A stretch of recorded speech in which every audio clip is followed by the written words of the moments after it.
What's going on? Today we're discovering one of my all-time favorite hikes. Let's see what it has to offer. Roll that intro.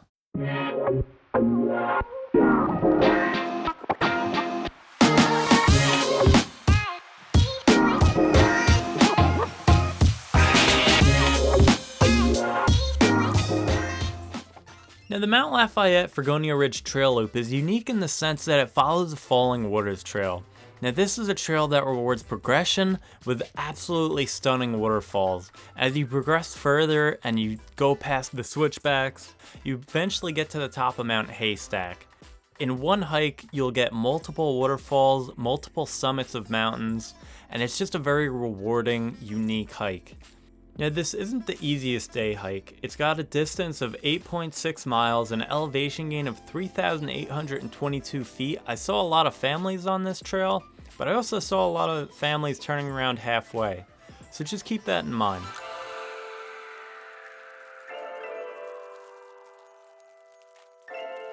Now, as you get further on the trail, you'll realize how important it is to have good fitting footwear that has a lot of grip and good ankle support. Now, this is the first stream crossing that you'll encounter that doesn't have a bridge. As you go further and further, they get a little bit wetter. Some of them you're walking partly in the stream, and it also matters what time of the year you're going. And after that first stream crossing, you encounter your first waterfall. Let's let this play out.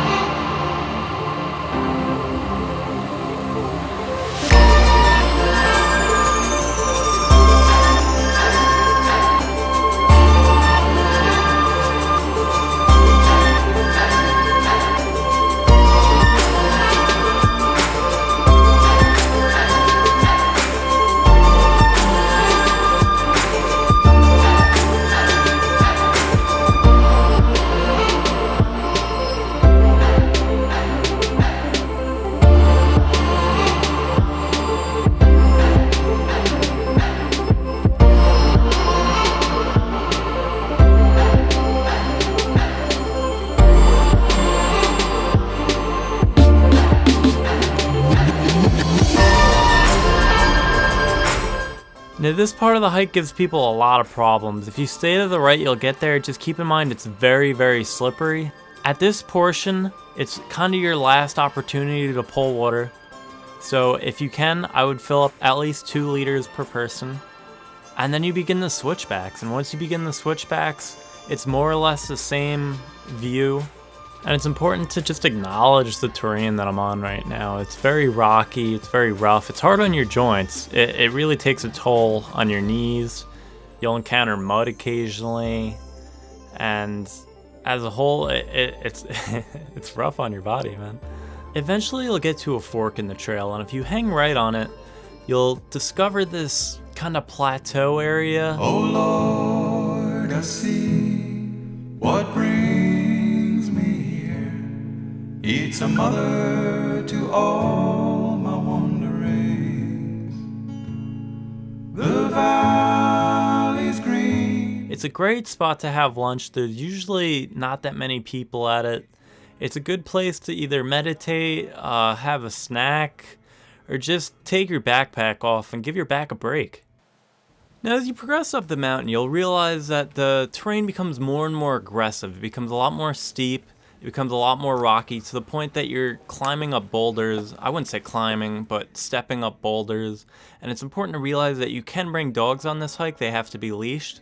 But if you have a small dog or anything of that nature, it becomes increasingly difficult for them to get traction to the point that if you don't have a large to medium-sized dog, I would not recommend bringing them on this hike, or at least past the Falling Waters portion. Now, after you get past the bouldery portion, you'll get just above tree line and you'll start to get a glimpse of what the valley has to offer, and you're a short ways away from Haystack Summit. Now, once you get to these guidelines, you can rejoice in the fact that Mount Haystack Summit is only a few hundred feet away. This hike is really special to me. I found it on my own, and as I ascend to the ridgeline, I could just feel my grandparents with me. They were pushing on with me. I had the warm glow of the sun. I had the wind, like a slight breeze cooling me off. And every step I took, I could just feel like I could just look up and they were just like proud of me that I could find such a beautiful place for them to experience. Now, I stayed at the summit of Mount Lincoln for sunset, and I was greeted by the most surreal sunset of my life. It was almost as if it was a message saying, "Thank you, Michael. Thank you for taking us to such a beautiful place." I got to take one of the most beautiful pictures I'll ever take, and I just got to experience just them. And it was almost like reassurance, you know, like like that they were truly proud of me, that I could bring them to such a beautiful place.